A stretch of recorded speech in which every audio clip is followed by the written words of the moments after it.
saya Nurdi dan Mirza yang bertugas pada hari ini dengan adik siapa ini? Ini adik A. Umurnya berapa? Umurnya 14 bulan. 14 bulan ya. Jenis kelaminnya apa ini? Perempuan Bu. Perempuan. Ini apa? Ini di sekitar popoknya itu ada merah-merah. Apa ya Bu ya? Sama di sekitar. Ya sekitar sininya. Merah-merah Bu. Oh, merah-merah juga ya ampun. Ya, kita coba periksa dulu ya. Monggo tidur dulu adiknya. Tadi di sekitar mana Bu? Di sekitar popoknya sini Bu. Sama di sekitar mulut. Oh, di sekitar mana ya? Oh iya, merah-merah semua ya Bu ya. Monggo Ibu duduk lagi Ibu. Ibu, setelah saya melakukan pemeriksaan, di sini saya akan melakukan pendidikan kesehatan tentang oral trust dan diabetes ya, dari keluhan si adik itu ya Bu ya. Apakah Ibu bersedia? Sedia. Apakah Ibu sudah siap? Siap. Ya, saya cuci tangan dulu, mohon izin ya.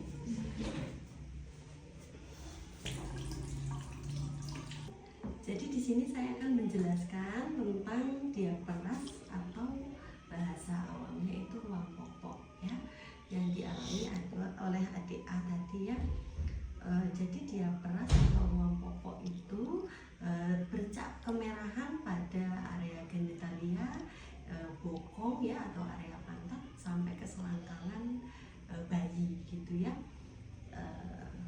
Sebenarnya diabetes atau ruang popok ini wajar ya, karena biasanya memang sering terjadi pada anak usia 4 bulan sampai 15 bulan. Jadi adik A usianya 14 bulan, jadi wajar jika mengalami ruang popok gitu. Jadi Ibu tidak perlu merasa khawatir gitu ya Bu ya. Kemudian penyebabnya apa diabetes atau ruang popok ini? Penyebabnya dari kebersihannya sendiri. Jadi kebersihannya yang kurang terjaga, kemudian dari bayinya itu sendiri, umur bayi dia sering buang air, kemudian bisa juga dari bayi yang meminum antibiotik atau meminum antibiotik dari air susu, antibiotik yang diminum ibu ya, ibu meminum antibiotik kemudian keluar dari air susu, kemudian bisa menyebabkan ruang popok juga gitu ya. Kemudian tanda-tandanya gimana? Tanda-tandanya itu terdapat bercak-bercak merah tadi ya di area genitalia, kemudian di pantatnya sampai ke selangkangannya gitu. Kemudian tata laksananya jika sudah terjadi seperti adik A ini sudah mengalami ruang popok, maka yang perlu dilakukan adalah Ibu ganti popok sesering mungkin gitu ya. Sesering mungkin ganti popok, apalagi kalau sudah basah gitu ya. Nah, maksimal 2 jam sekali bisa diganti popoknya gitu ya. Kemudian hindari penggunaan tisu basah ya. Tisu basah tidak disarankan untuk membersihkan area genitalia karena kadang menyebabkan iritasi yang semakin parah gitu ya. Jadi membersihkannya menggunakan apa? Bisa menggunakan air mengalir gitu ya, air yang bersih. Kemudian mengeringkannya dengan ditekuk-tekuk saja seperti ini di area genitalianya, tidak usah sampai digosok-gosok gitu ya. Kemudian hindari popok yang terlalu kencang gitu ya. Jadi pakailah popok sesuai dengan usia adik gitu ya. Karena di merek-merek popok udah ada umur usianya yang sesuai, pilih popok yang atau pampers yang sesuai dengan usia si bayi gitu ya Bu ya. Kemudian tidak menggunakan baby oil atau lotion, itu tidak disarankan digunakan pada area pantat atau genitalia adik gitu ya Bu ya. Pencegahannya gimana? Pencegahannya yang pertama itu pilih jenis popok yang aman untuk kulit sensitif ya, kulit bayi gitu ya. Kemudian yang kedua, sering mengganti popok. Ini tadi sudah saya jelaskan, apabila sudah basah gitu ya, apalagi kalau adik pup atau BAB itu harus segera diganti gitu ya Bu ya. Kemudian menjaga kebersihan dari genitalianya adik. Apabila sudah dilakukan semua, kemudian keluhan ruang popoknya masih berlanjut terus, boleh menghubungi atau datang ke tenaga kesehatan terdekat atau dokter terdekat. Gitu. Apakah ada yang ditanyakan Bu sampai sini? Sudah paham. Oke, sekarang saya akan melanjutkan tentang pendidikan tentang oral trust atau ruang mulut ya. Jadi oral trust itu apa? Jadi tadi saya sudah jelaskan ruang di popoknya, sekarang ruang di mulut. Jadi oral trust ini adalah kandidiasis atau infeksi jamur pada selaput lendir, mulut, bisa di langit-langit atau di palatum, atau juga di lantai mulut gitu ya, di bawah lidah itu juga bisa, di gusi juga bisa terkena infeksi kandidiasis ya.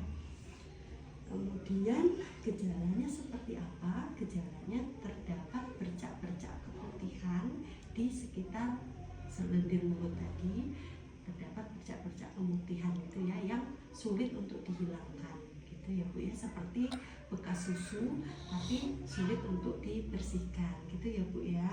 Kemudian gejalanya tampak bercak keputihan, kemudian bayi kadang menolak untuk minum susu gitu ya.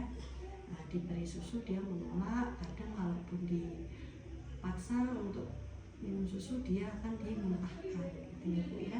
Kemudian terdapat lesi multiple atau luka-luka banyak di sekitar mulut gitu ya, yang seperti bekuan susu ya, tampak seperti bekuan susu putih-putih seperti itu, sulit untuk dihilangkan. Apabila ibu memasak untuk digosok gitu ya, atau dibersihkan, itu akan berdarah gitu ya Bu ya.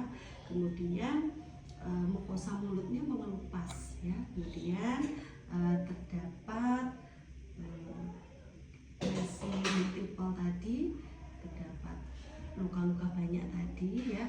Jadi jika infeksi jamur tadi dibiarkan terlalu lama, itu akan menyebabkan infeksi kronis sehingga memunculkan granulomatosa ya. Yang namanya granulomatosa itu lesi berbenjol kecil itu yang akan banyak di area bibir gitu ya. Kemudian itu bisa menyerang dari anak-anak ya, dari bayi hingga usia anak-anak sampai beberapa tahun gitu ya Bu ya. Kemudian biasanya gejalanya itu suhu adik meningkat gitu ya, bisa sampai suhu tinggi sekitar 40 derajat sampai 40 derajat Celcius gitu ya. Kemudian tidak mau makan ya, kalau misalnya diberikan makan, dipaksa makan, itu kadang akan dimuntahkan gitu ya. Upayanya gimana apabila sudah terjadi? Upaya pencegahannya bisa dimulai dari kebersihan ya. Apabila adik meminum susu botol sebelum digunakan dicuci terlebih dahulu menggunakan sabun khusus cuci botol ya, yang tersedia di pasaran. Boleh ibu pilih yang terbaik, dicuci kemudian dikeringkan, kemudian disterilkan ya. Disterilkan dengan cara apa? Bisa direbus dengan suhu air mendidih. Jadi air ditaruh di panci, kemudian dididihkan, kemudian dimasukkan botol yang tahan panas ya Bu ya. Pilih merek botol yang tahan air mendidih gitu ya. Kemudian direbus, setelah itu bisa diangin-anginkan, kemudian dikeringkan, baru siap untuk digunakan gitu ya. Kemudian jangan menggunakan dot kempeng ya, atau kempong gitu ya, tidak boleh, itu tidak disarankan karena kadang kempong jatuh kemudian dimasukkan lagi ke mulut bayi gitu ya, sehingga bisa mengakibatkan infeksi gitu ya Bu ya. Dan juga kempong itu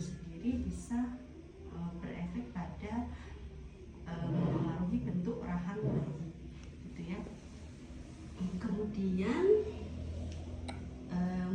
membilas apabila adik meminum susu langsung ya dari ASI, ibu juga harus menjaga kebersihan puting ibu ya, mandi 2 kali sehari. Kemudian sebelum adik minum ASI boleh dibersihkan atau dielap dengan kain gitu ya Bu ya, seperti itu. Kemudian cara merawatnya bagaimana apabila sudah terjadi infeksi jamur pada adik, ibu bisa menggunakan cara seperti ini. Pertama, ibu mencuci tangan terlebih dahulu, kemudian ambil kain, kemudian dililitkan di jari. Setelah itu dibasahi dengan larutan garam ya, atau NaCl juga boleh. Kemudian dibasahkan, terus boleh dioleskan atau dibersihkan ya area mulut bayi yang terdapat bercak-bercak putih tadi. Jadi dimasukkan mulut, tadi kainnya ya dibersihkan. Kemudian setelah itu kain yang sudah dipakai dibuang ya, tidak boleh digunakan lagi. Kemudian untuk mulutnya diberikan tetesan gentian violet 0,25% atau Nystatin juga boleh gitu ya Bu ya.